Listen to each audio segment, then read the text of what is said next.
Hello friends, स्वागत है आप सभी का अपने चैनल एजुकेशन इसके पॉइंट में। हम यूथ कंपटीशन टाइम्स बुक में हिस्ट्री को कवर कर रहे थे और हिस्ट्री में हम आधुनिक भारत के इतिहास को कवर कर रहे थे। आज हम भारत का संवैधानिक विकास को कवर करेंगे। इस बुक में वन लाइनर क्वेश्चन दिया गया है जो आपके परीक्षा के पॉइंट से काफ़ी इंपॉर्टेंट होने वाला है। तो चलिए शुरू करते हैं भारत का संवैधानिक विकास को। भारत का संवैधानिक विकास को देखते हैं।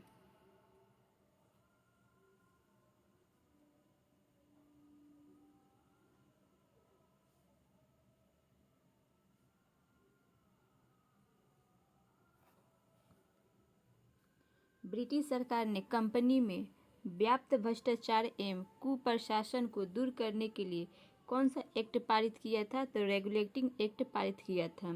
रेगुलेटिंग एक्ट कब पारित किया गया था? तो 1773 में किया गया था। किस एक्ट के तहत मद्रास एवं बम्बई प्रेसिडेंसी को कलकत्ता प्रेसिडेंसी के अधीन कर दिया गया था? तो रेगुलेटिंग एक्ट के द्वारा किया गया था। किस अधिनियम में प्रथम बार गवर्नर जनरल ऑफ बंगाल के पद का प्रावधान किया गया था? तो 1773 का रेगुलेटिंग एक्ट अधिनियम से किया गया था। किस संसदीय अधिनियम ने बंगाल के गवर्नर जनरल को मद्रास और बम्बई के ऊपर पर्यवेक्षी प्राधिकार प्रदान किया था? तो 1773 का रेगुलेटिंग एक्ट। 1773 के रेगुलेटिंग एक्ट के द्वारा स्थापित गवर्नर जनरल की परिषद में सदस्य कौन थे? तो फिलिप फ्रांसिस, क्लेवेरिंग मॉनसन तथा बरवेल थे। ब्रिटिश संसद द्वारा भारतीय मामलों में पहला वैधानिक हस्तक्षेप किस अधिनियम के द्वारा किया गया था? तो 1773 का रेगुलेटिंग एक्ट के द्वारा किया गया था। किस अधिनियम के अंतर्गत भारत में सर्वोच्च न्यायालय की स्थापना कलकत्ता में की गई थी? तो 1773 रेगुलेटिंग अधिनियम के द्वारा किया गया था। ईस्ट इंडिया कंपनी के द्वारा स्थापित उच्चतम न्यायालय के प्रथम मुख्य न्यायाधीश कौन थे? तो एलिजा एम्पे थे। और अन्य कौन थे? तो चैम्बर्स थे, लीमेस्टर थे एवं हाइड थे। रेगुलेटिंग एक्ट के प्रावधानों के अंतर्गत बिहार के लिए एक प्रांतीय सभा की स्थापना कब हुई थी? तो 1774 ईस्वी में हुआ था। भारत में सुप्रीम कोर्ट की स्थापना कब हुई थी? तो 1774 ईस्वी में हुआ था। पिट्स इंडिया एक्ट किस वर्ष पारित हुआ था? तो 1784 में हुआ था। बोर्ड ऑफ कंट्रोल की स्थापना किस अधिनियम के अंतर्गत की गई थी? तो 1784 ईस्ट इंडिया अधिनियम के द्वारा किया गया था।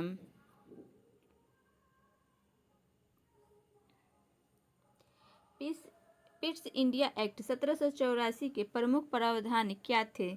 तो ब्रिटेन में बोर्ड ऑफ कंट्रोल की स्थापना की गई। कोर्ट ऑफ डायरेक्टर्स से अधिक शक्ति बोर्ड ऑफ कंट्रोल को स्थानांतरित की गई। भारत में प्रमुख सेवकों की नियुक्ति में क्राउन की स्वीकृति की आवश्यकता पड़ती थी। भारत सरकार को एक गवर्नर जनरल और उसकी काउंसिलिंग के अधीन रखा गया।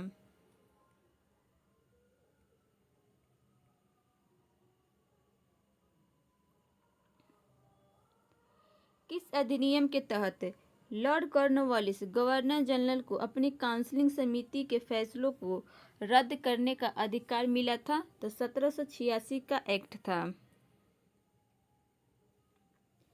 1793 में एक विनिमय द्वारा जिला कलेक्टर को उसकी न्यायिक शक्तियों से वंचित कर दिया गया और केवल संग्राहक अभिकर्ता बना दिया गया। ऐसे विनियमन का कारण क्या था?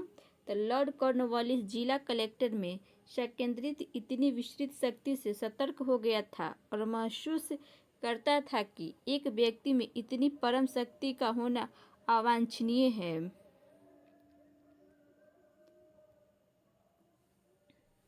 भारतीय तरीकों में सुधार हेतु कॉर्नवालिस के द्वारा उठाए गए न्यायिक सुधारों की आलोचना किसने की थी? तो जेम्स मिल ने किया था 1793 में। किस अधिनियम के द्वारा ब्रिटिश ईस्ट इंडिया कंपनी का भारत में व्यापारिक एकाधिकार समाप्त किया गया था? तो 1813 का चार्टर एक्ट। किस अधिनियम के द्वारा ब्रिटिश संसद ने चाय का व्यापार और चीन के साथ व्यापार को छोड़कर ईस्ट इंडिया कंपनी के भारत के साथ व्यापारिक एकाधिकार को समाप्त कर दिया था? तो 1813 का चार्टर अधिनियम है। चार्टर अधिनियम 1813 भारत के लिए महत्वपूर्ण समझे जाने का क्या कारण था? तो इसके द्वारा भारतीयों की शिक्षा के लिए वित्तीय प्रावधान था। 1 लाख रुपया वार्षिक किया गया था।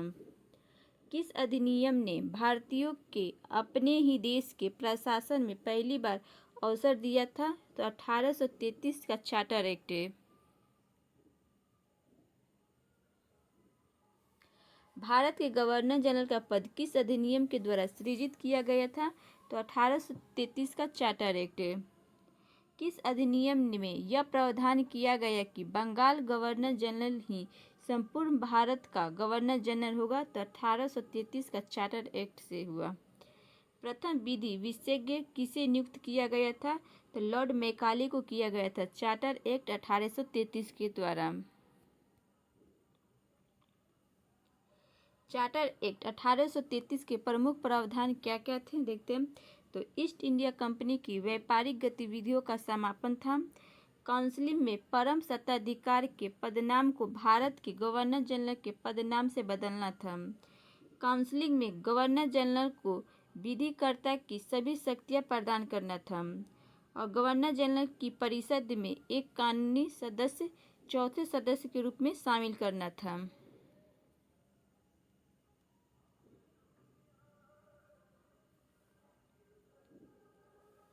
किस अधिनियम के द्वारा ब्रिटिश सरकार ने ईस्ट इंडिया कंपनी का चाय और चीन के साथ व्यापार के एकाधिकार को समाप्त कर दिया था? तो 1833 का चार्टर के द्वारा। नागरिक सेवाओं के लिए प्रतियोगी परीक्षा प्रणाली को कब स्वीकार किया गया था? तो वर्ष 1853 में। किस कानून ने पहली बार भारत में एक क्रियाशील विधान परिषद का सृजन किया था? तो चार्टर एक्ट 1853। किस अधिनियम के द्वारा कंपनी के निर्देशकों की संख्या 24 से घटाकर 18 कर दी गई थी? तो 1853 का चार्टर एक्ट के द्वारा। महारानी विक्टोरिया की उद्घोषणा 1858 का उद्देश्य क्या था? तो भारतीय राज्यों को ब्रिटिश साम्राज्य में मिलाने के किसी भी विचार का परित्याग करना, भारतीय प्रशासन को ब्रिटिश क्राउन के अंतर्गत रखना था। गवर्नर जनरल ने वायसराय की अतिरिक्त उपाधि कब प्राप्त की थी? तो 1858 में किया था। भारत सरकार अधिनियम 1858 के प्रमुख प्रावधान क्या थे? तो ईस्ट इंडिया कंपनी का शासन समाप्त कर ब्रिटिश क्राउन ताज का शासन स्थापित किया गया।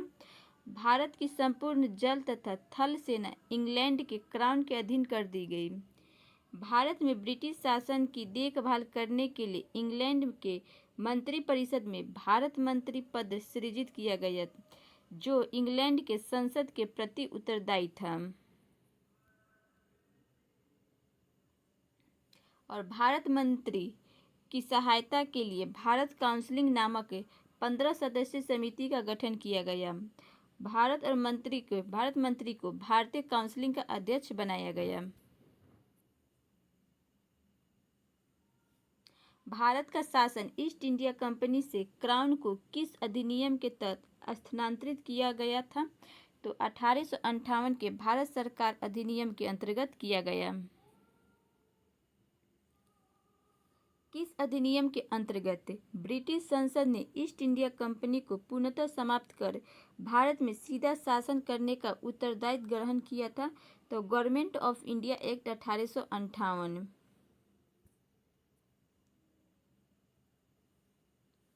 ब्रिटिश इंडिया के किस अधिनियम ने सामूहिक कार्यचालन के स्थान पर विभाग या विभागीय पद्धति द्वारा वायसराय की कार्यकारी परिषद पर उनके प्राधिकार को और बल प्रदान किया था? तो इंडियन काउंसिल एक्ट 1861 में। किस एक्ट के द्वारा भारत के गवर्नर जनरल को अध्यादेश जारी करने की शक्ति प्रदान की गई थी? तो इंडियन काउंसिल एक्ट 1861 है।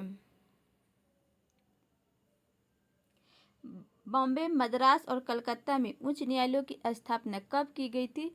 तो 1862 में की गई थी।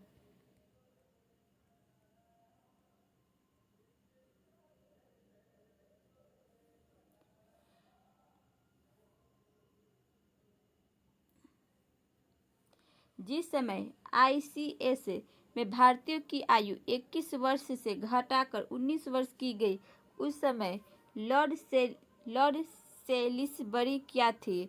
तो सेक्रेटरी ऑफ स्टेट था।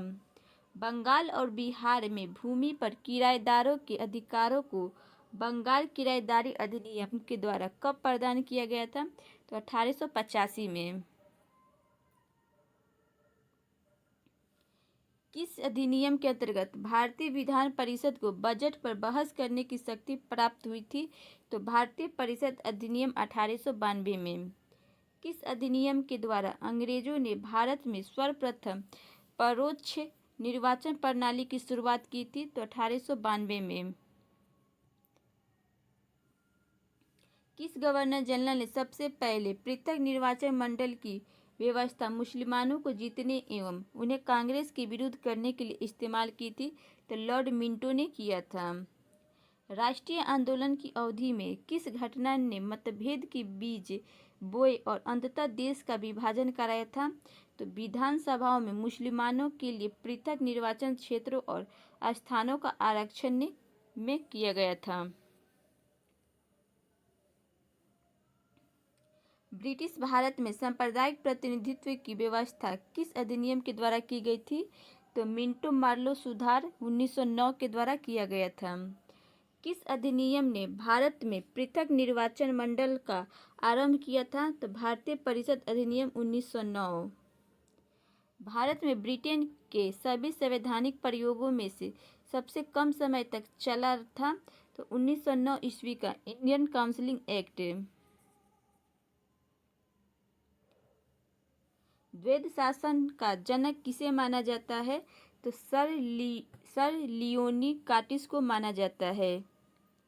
20 अगस्त 1917 के सुधारों की घोषणा को किस नाम से जाना जाता है? तो मॉन्टेग्यू घोषणा के नाम से जाना जाता है। मॉन्टेग्यू चेम्सफोर्ड की रिपोर्ट किस अधिनियम पर आधार बनी थी?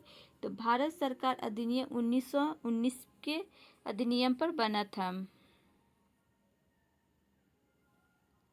वर्ष 1919 के भारत शासन अधिनियम की प्रमुख विशेषताएं कौन सी है? तो प्रांतों की कार्यकारिणी सरकार में द्वैध शासन की व्यवस्था और केंद्र द्वारा प्रांतों को विधायी शक्ति का हस्तांतरण है। मॉन्टेग्यू चेम्सफोर्ड प्रस्ताव किससे संबंधित था? तो संवैधानिक सुधार से था। वर्ष 1919 में जब मॉन्टेग्यू चेम्सफोर्ड अधिनियम पारित हुआ था, तब इंग्लैंड का प्रधानमंत्री कौन था? तो लॉर्ड जॉर्ज था। 1916 से 1922 ईस्वी तक रहा था। प्रांतों में द्वैध शासन प्रणाली किस अधिनियम के अंतर्गत लागू की गई थी? तो 1919 ईस्वी में लागू की गई थी। भारतीय इतिहास के संदर्भ में द्वैध शासन सिद्धांत किससे निर्देशित करता है? तो प्रांतों में प्रत्योजित विषयों का 2 वर्गों में विभाजन पर करता है।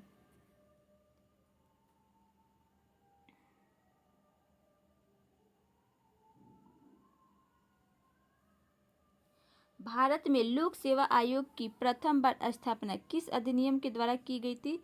तो गवर्नमेंट ऑफ इंडिया एक्ट 1919 के द्वारा की गई थी। भारत सरकार अधिनियम 1919 के बारे में सही तथ्य है? तो यह अधिनियम मॉन्टेग्यू चेम्सफोर्ड सुधार के नाम से जाना जाता है। इस अधिनियम में केंद्रीय एवं प्रांतीय विषयों को अलग कर दिया गया था। भारत सरकार अधिनियम 1919-1921 में लागू हुआ था।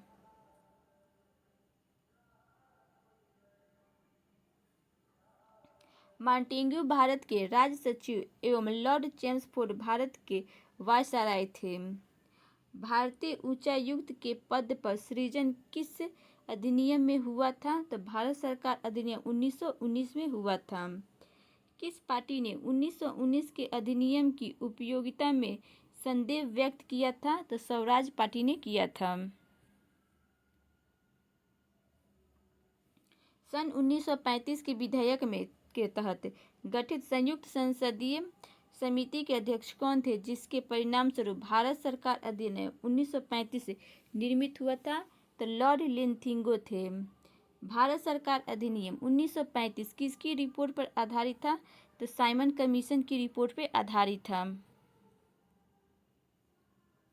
गवर्नमेंट ऑफ इंडिया एक्ट 1935 के विषय में सही है। तो तृतीय गोलमेज सम्मेलन की विचार विमर्श की परिणति भारत सरकार अधिनियम 1935 के पारित होने के रूप में।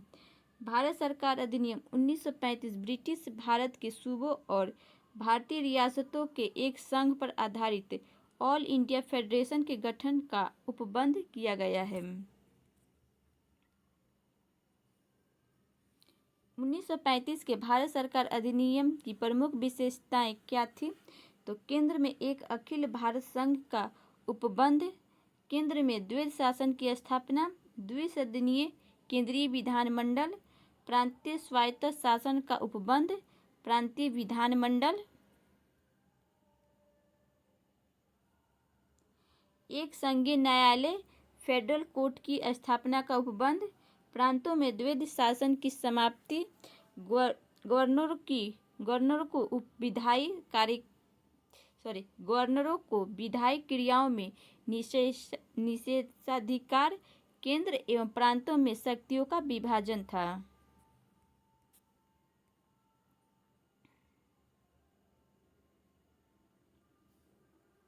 भारत सरकार अधिनियम 1935 के द्वारा क्या समाप्त किया गया? तो प्रांतीय द्वैध शासन व्यवस्था। प्रांतीय स्वायत्तता किस अधिनियम के द्वारा प्रदान की गई थी? तो भारत सरकार अधिनियम 1935 के द्वारा किया गया था। 1935 के भारत अधिनियम के द्वारा प्रस्तावित फेडरल यूनियन में राष्ट्रीय प्रांतों को शामिल करने के पीछे अंग्रेजों की असली मंशा क्या थी? तो राष्ट्रवादी नेताओं के साम्राज्यवाद विरोधी सिद्धांतों को व्यर्थ करने के लिए राजाओं को इस्तेमाल करना था। किस अधिनियम के द्वारा भारत परिषद इंडियन काउंसिल को समाप्त किया गया था? तो भारत सरकार अधिनियम 1935 के द्वारा। 1935 के भारत सरकार अधिनियम के द्वारा स्थापित संघीय न्यायालय के प्रथम मुख्य न्यायाधीश कौन थे? तो सर मॉरिस ग्वेयर थे। किस अधिनियम के द्वारा संवैधानिक निरंकुशता का सिद्धांत प्रवृत्त किया गया था? तो 1935 का भारत सरकार अधिनियम के द्वारा। किस अधिनियम के बारे में जवाहरलाल नेहरू ने कहा था कि हमें एक ऐसी कार दी गई थी जिसमें अनेक ब्रेक थे किंतु इंजन नहीं था? तो 1935 के अधिनियम के बारे में कहे हैं। किसने भारत सरकार अधिनियम 1935 को गुलामी का अधिकार पत्र कहा था? तो जवाहरलाल नेहरू ने। भारत शासन अधिनियम 1935 के द्वारा स्थापित व्यवस्था में अवशिष्ट शक्तियाँ किसे दी गई थी? तो गवर्नर जनरल को। वर्ष 1937 में हुआ प्रांतीय विधानसभा चुनाव किस अधिनियम के तहत हुआ था? तो भारत सरकार अधिनियम 1935 के तहत हुआ था। केंद्रीय विधानसभा के कौन से निर्वाचन भारत शासन अधिनियम 1919 के तहत हुए थे? तो वर्ष 1923, 1926, 1930, 1934 और 1945 में हुआ था। भारत सरकार अधिनियम 1935 में अंतर्विशिष्ट अनुदेश प्रपत्र इंस्ट्रूमेंट ऑफ इंस्ट्रक्शन को वर्ष 1950 में भारत के संविधान में किस रूप में समाविष्ट किया गया? तो राज्य की नीति निर्देशक तत्व के रूप में किया गया। यह किसने कहा? मुझे इस आरोप के संबंध में कोई क्षमा नहीं मांगनी है कि संविधान के प्रारूप में गवर्नमेंट ऑफ इंडिया एक्ट 1935 के एक बड़े भाग को पुनः उत्पादित कर दिया गया है। तो B.R. अम्बेडकर ने कहे हैं। अगर हमारा ये वीडियो अच्छा लगा तो वीडियो को लाइक करिएगा, चैनल को सब्सक्राइब करिएगा और अपने दोस्तों में शेयर कीजिएगा। जय हिंद।